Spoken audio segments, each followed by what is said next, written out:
Now, for the movement system, as you can see, I'm using a gamepad. So with the analog stick, I can control by default with this character movement, the speed of the character and also the kind of animation. We will do something similar to this with our TARS, but we will switch between the jog and the run with the stick. And optionally, we will trigger the walk animation, a slower one, whenever we press the right trigger. And before dealing with the animation, I basically reverted the preference of the ROP export for the animation also here. I was using the Unreal Engine one. Actually, I never used this preset. I never noticed this preset before the tutorial, and I was sure that by using it, it would be much easier, but only messed things up. So I reversed everything as default and re-exported the animation. So back in Unreal, we can finally import the animation. Let's target the anim folder we created, right click, import to current folder, and this time we want to take the 4FBX animation we created. Let's import it, and here we want to make sure where it is, scroll down and say import animation. This time we want to import the animation.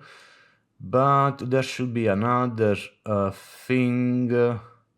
Yeah, import only animation. We need to make sure that this is activated, and we actually need to bind the TARS skeleton, because right now we are importing only the animation, but Unreal doesn't let us do it because it doesn't have a target skeleton to import, to associate this animation to. So here on the skeleton tab, we want to choose the TARS char skeleton, which is one of the 3 components imported during the mesh import. So select that, import, and let's open, I don't know, the run. And as you can see, we do have our animation. Same for the other 3. Now, what's being used right now to bind the animation to a character? Let's open the original third-person blueprint. As you can see here, it's a animation mode use animation blueprint. There are other ways to bind animation to a character, but this time is using the animation blueprint. And this animation blueprint is called ABP Unarmed. If we look for the animation blueprint, is this one. There are a bunch of different animation blueprint in the third-person character. We just need one for TARS. And we want to basically Ctrl-C and Ctrl-V, just like we did for the other things, and rename it to ABP TARS. And let's move it into our animation folder here. Now, if we open it, you can see that it's still binded, beside everything that is happening inside the event graph, is still binded to the original mannequin. But there's actually no place here to change the reference skeleton. We need to do it here. Basically, we want to right-click on the animation blueprint and say assign skeleton. And here we want to choose the new skeleton, the one from TARS, and accept. And as you can see, this skeleton has been updated, even if it's dead and very small, but this is completely normal. Basically, now that we are in an animation blueprint, everything which is happening in the event graph is still correct. This is just to, check if the character is valid, check if he can moves, calculate the various velocity, taking all the component from the character movement from the blueprint. But here we are not still dealing with the animation. The animation system is created here in the animation graph. We want to go inside here. And as you can see, we have a bunch of nodes also here. And this is what's causing the problem right now, because this stuff is relative to the third-person character. We want to select everything except this output pose and delete it. And if we compile, now TARS is back and alive, even if it's still. And before making any change to the animation, make sure to close the third-person character, because I already did this mistake once. We want to open our TARS character and change the animation class of the animation blueprint here with the new ABP TARS we created. So compile, save, and let's test if everything should be as before. And it is. So we can go back in the animation blueprint, and as you can see here, we are left with an output pose. This is basically the final output inside an animation graph. And everything else is just basically a bunch of states that can hold a multiple animation system, and all the state will be computed and outputted in the final pose. So what we want to create here is a state machine, which is basically a block holding the animation inside. We want to call this locomotion. This is the standard name you give to the state machine where the main movement happens. And we want to plug it to the output pose. And if we compile now, you will get a warning because basically there's nothing inside the locomotion state. We want to enter the locomotion state, and here we will build the actual animation system. So by default here we have this entry, which is nothing. This is just the, let's say, the global input. So from here we want basically to transition first thing to the idle. So either you create a state with right click, add state, dive inside and drag the idle like this. It will create basically a sequence player with that animation, which is also the wrong one, is the jog. And basically you will have your basic state with one animation. But if you need just one animation, you might as well drag the animation directly from here, and it will automatically create a state with the sequence player, the output, and you are good to go. So from here, basically we want to drag from the right side of the entry point to the idle. And this will by default create the transition. If we compile it, basically now we are saying that TARS will always be in idle. And make sure that, let's go inside the state machine, and targeting the sequence player, make sure that loop animation is activated, otherwise it won't loop. So we do have the first state, we can check it. Let's see, sure enough, it's moving with the idle animation in loop. So let's go back in the animation blueprint and let's deal with the idle, with the other animation. Now to add this other three animation, we won't create three state, one for each animation. Whenever you need to blend animation between one each other, especially if you need to use, let's say, some slider like the input velocity coming from an analog stick, you usually do using a blend space. So we want to go in our anim folder, right click here in the content browser and type blend space. In theory, we just need one parameter to control, so 1D blend space, but it says legacy, so I'm not sure if it's a good idea to use it, so I will use the standard blend space, which comes with two axes. So create one of these, and it will ask for the target skeleton. We want to choose TARS, of course, and let's call it BS, which doesn't stand for bullshit, and let's call it walk, jog, run. Save it and dive inside. Let me move it here and let me close some things. So basically this is the blend space window. Now, the way a blend space works, basically you have the parameter on the left. Here is the graph where you actually blend the animation, and you have the animation asset inside here, which is weird because you also have the blend space itself here, but you can drag it here, it will say invalid asset type. So basically we have two axes here, which has both labeled as none for now. We won't use the horizontal one, we only care about the vertical one. We will associate this with the speed. So here in the vertical axis setting, first label it as speed, and let's say it will go from 0 to 500. And we can leave everything else as it is for now. So basically the animation we want to start is always the idle when the speed is equal to 0. So take the idle, and with the shift press, so it will snap on the grid point, let's drag it here where the speed is 0. As you can see now, it will be always in idle. Basically we want to drag the walk here at 125. And if you press and keep press Ctrl, you basically have a preview of the value. You can see that if we are here, we are in idle, and we can transition to the walk animation. So let's take the jog and place it at 250, and the run here at 375, let's say. So basically, Control press, you can transition between all the animation itself. And I want to add some smoothing here between the speeds. So let's say 5. This should help with a little bit of smoothness between the transition.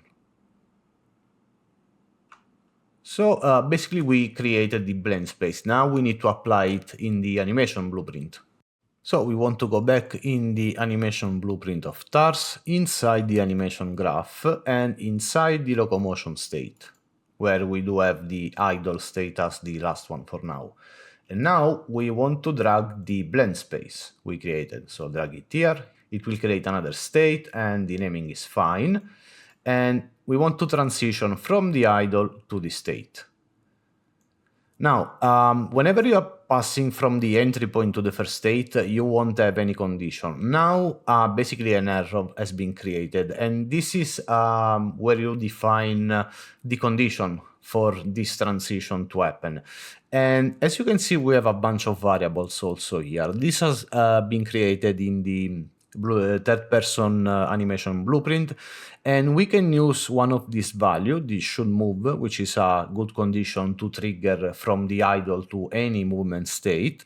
So we want to enter the condition and take the should move variable. So drag it here, and we want to read from this variable, so get it. And we want to tie this to can enter transition. Just a simple connection. Compile and save. And now we want to go back to the locomotion state. And as you can see here, it says that the condition it should move. Basically, the should move variable is computed here. As you can see, after checking the character is valid, basically Unreal is doing some calculation to state if the character is able to move or not. This is where the should move variable is set, and we are reading it inside the animation blueprint. So go back into the locomotion state. Let's try it as it is. Let's see what happens. And as you can see, we still have no movement. We have the idle state, but we have no movement. This is because in the blend space, if you recall, we are pressing Ctrl to preview the animation. There's no real value that is acting like that control being pressed. So the speed is always 0, and the blend space is always in the 0 position with the idle state. So we need to change that, and let's go back into the animation blueprint, go inside the state created with the blend space, and as you can see here, we do have this blend space player. If you drag it here, just as for the simple state, you will get the node, but we created from outside. And as you can see, we have the two input here. These are the two axes. We have the one that we label as speed, and in the animation blueprint, there's also this ground speed computed. So basically, Unreal here is calculating the current ground speed of the character. And we can use that in the animation graph, inside the locomotion, inside the blend space state. We want to take the ground speed variable and use it to drive the speed. So compile, save, And let's quickly test it. And we do have our animation blended. Now, the only thing I want to change, as you can see, is very sensitive, and beside a lot of tweaking that you can do to an animation system, what I want to change now is that I don't want to be able to walk by default here. I want to have a minimum speed, which will be the jog state, and whenever I keep press the trigger, it will trigger the walk animation and lower the speed. And we will do it inside the character blueprint itself. We basically done with the animation blueprint. The only thing that we may want to change inside here, as you can see, basically, let me go in play. Whenever we stop with the character, we go back into the idle. Now, in theory, we should be still in the blend space, but at 0 speed. So that's why we are seeing the idle. If we wouldn't place the idle here in the blend space, the character should stand still whenever you stop moving. This is because we didn't apply the possibility to go back to the idle state. So whenever we stop, we are basically here. Here there is the idle animation from the blend space, but you may want to also be able to go back. And here, honestly, I'm a little bit confused, because if I look at the third person animation blueprint, this is another state. I want to check the locomotion. As you can see here, we do have the go back to the idle, but it's done with another condition. It's done with the same should move, with the negation and the result. The thing is that if I watch my condition, there's a bidirectional option. I mean, to me, this should do exactly this thing. So I'm wondering if they added this option after they did the third person template. So I'm not sure if this is the same as negating the condition. To be sure that it's working, we want to drag this back to the idle, and inside the back condition, let's take the should move again, and let's drag it to a not boolean, and plug it to the can enter transition. So in this way, we are sure that it's working as intended. So now we're really done with the animation blueprint. We can save it, close also the blend space and this reference. All the rest of the work will be in the TARS blueprint, where we have the new skeletal mesh with the camera and stuff.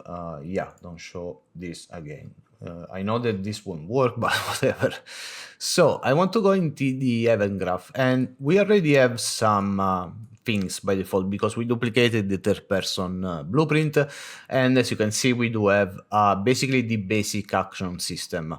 You can ignore the jump, you can also disconnect it if you don't want it, but I won't bother with it. So the way this work is with the new enhanced input action system. Basically, these are action created outside, and whenever that action is triggered, the move will be executed. This is a custom function. Basically, here you calculate the vector for the movement and add the value as character movement. What we want to do is basically to create another action for the walk, but before doing that, let's first establish some minimum walking speed. In the blend space, we state that the jog will start at 250. So to exclude the walk from the movement, we just want to say that whenever the game starts, the minimum character speed will be 250.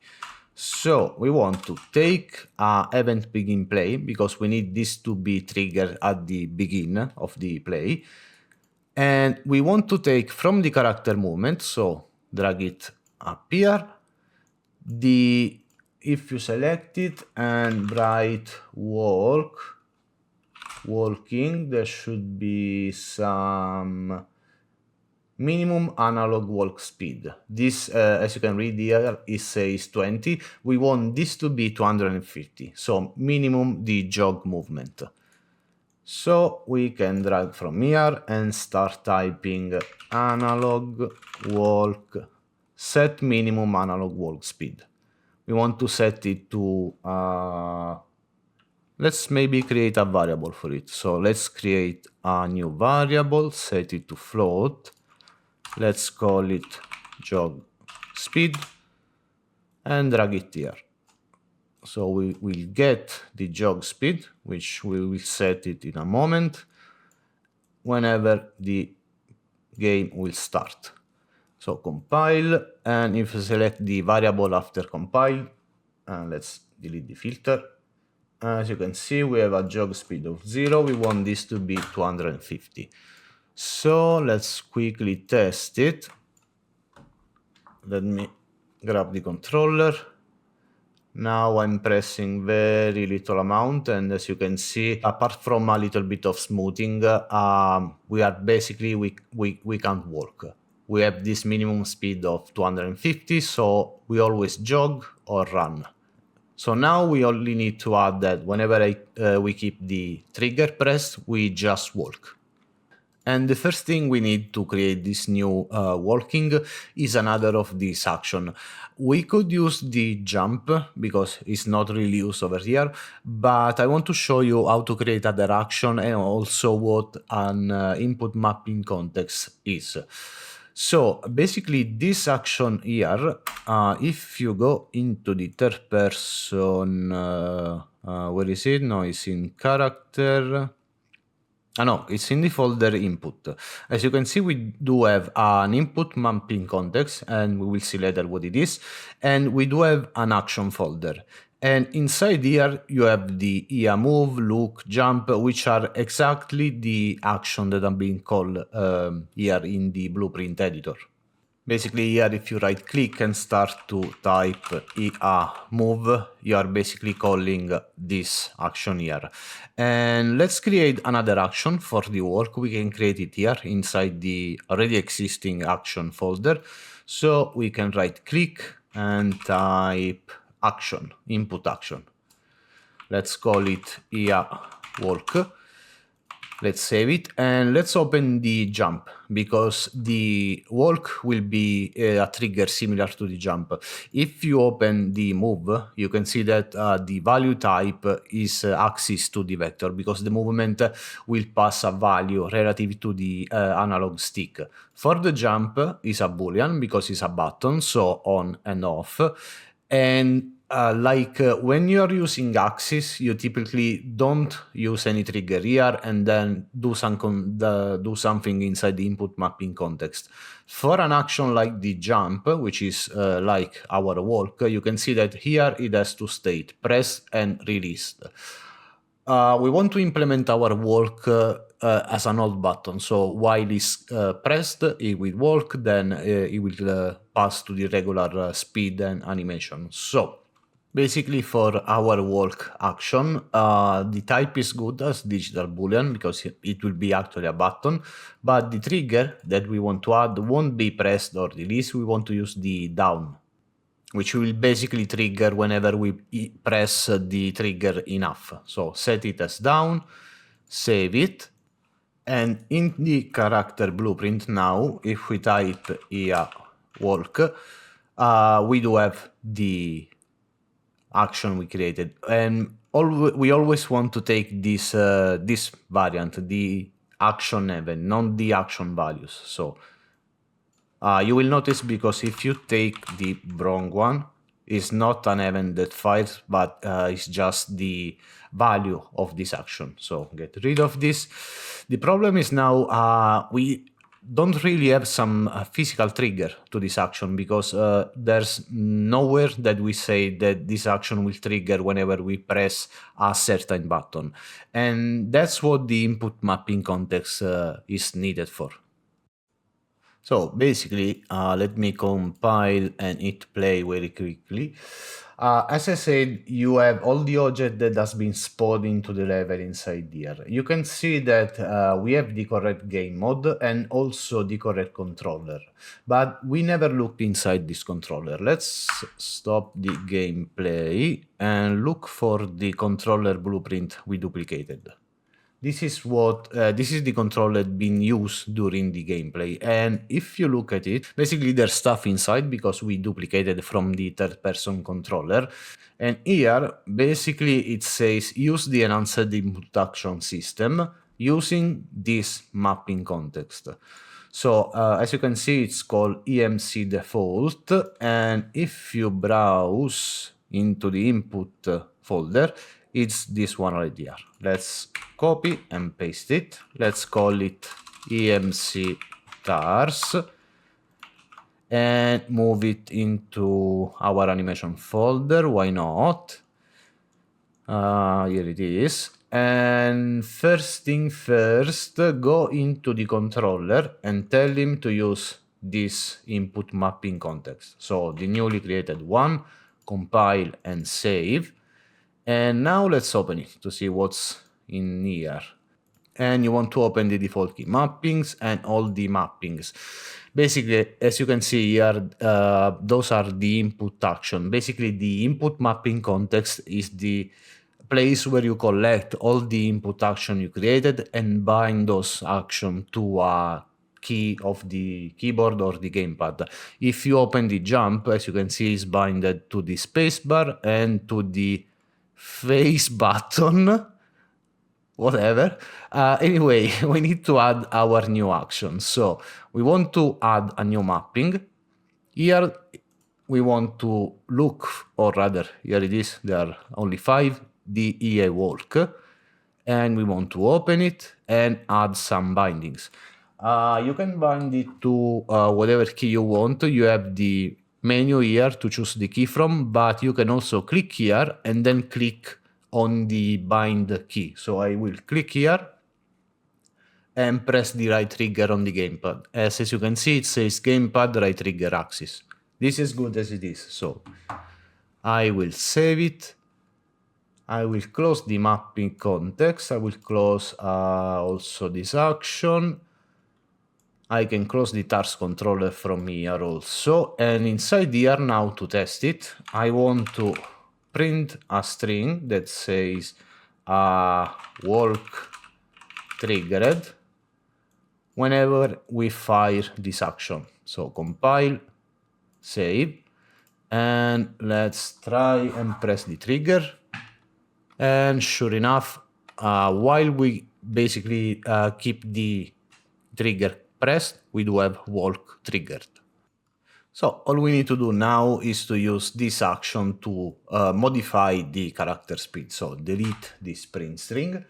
And here, basically, when the action is triggered, we want to, let's copy the minimum. And this time you also want to set the maximum because the walk, we want to be a fixed speed. So let's copy also the character movement because this needs to be the target, and you can connect it from here also, but it will mess the graph up.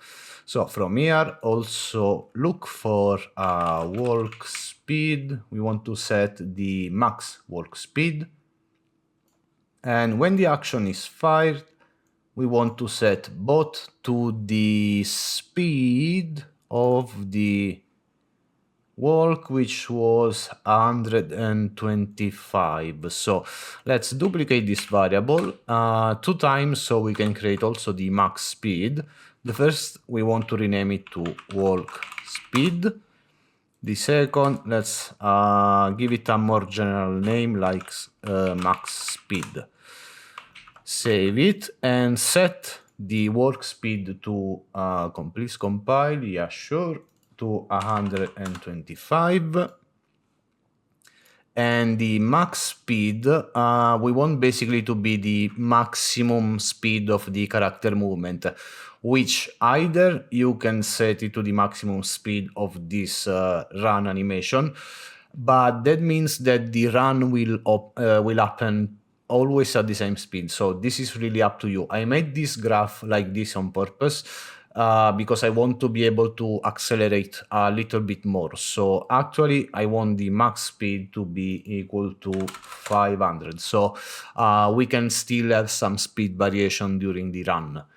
And basically now we want to take the walk speed. So get both of those. And for the walk, when it's triggered, we want to set both the minimum and the maximum walk speed to this walk speed we established. And let's leave this as it is for now. Just test that this action is working. So I move, and if I press the right trigger, I will switch to the walk animation. And the speed is always that. And if I don't press, I'm not pressing the trigger anymore, I remain in walk because there's still one thing to fix. Now, what is happening is that we are established some minimum speed when the play begin, and we are changing that speed whenever we press the trigger.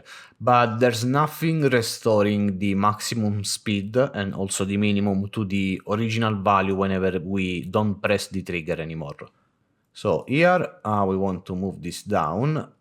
You can click here, and all the other kind of trigger will appear. By default, you will see only the standard triggered one. So basically, we want to take this other one, the completed one, which will basically fire when you stop pressing the button. And first, let's also duplicate everything. Basically, when we don't press the button anymore, we want to set the minimum speed, let's delete this work speed, to be the jog speed, so that 250, I believe, and the maximum speed to be the 500 we stated here. So apply, compile and save, and hit play. And let's see, we run, we jog, we walk when we press the trigger, and when I don't press the trigger anymore, now we are back with the run animation. We still have jump. And this basically concludes our tutorial. As you can see, our character walks, and of course you could improve it by a lot. As you can see, if we walk, there's a little bit of skating on the ground. The character component itself is really complex. It has a lot of options to let you customize your character. But this is basically the starting point if you want to create a character in Houdini and export it in Unreal. And that's basically it for this video. Let me know if you found it useful. I will keep doing my usual stuff in Houdini, but I would like to make other stuff involving Houdini and Unreal, especially using Houdini engine, which we didn't use this time. So hopefully I will see you in the next one. Cheers!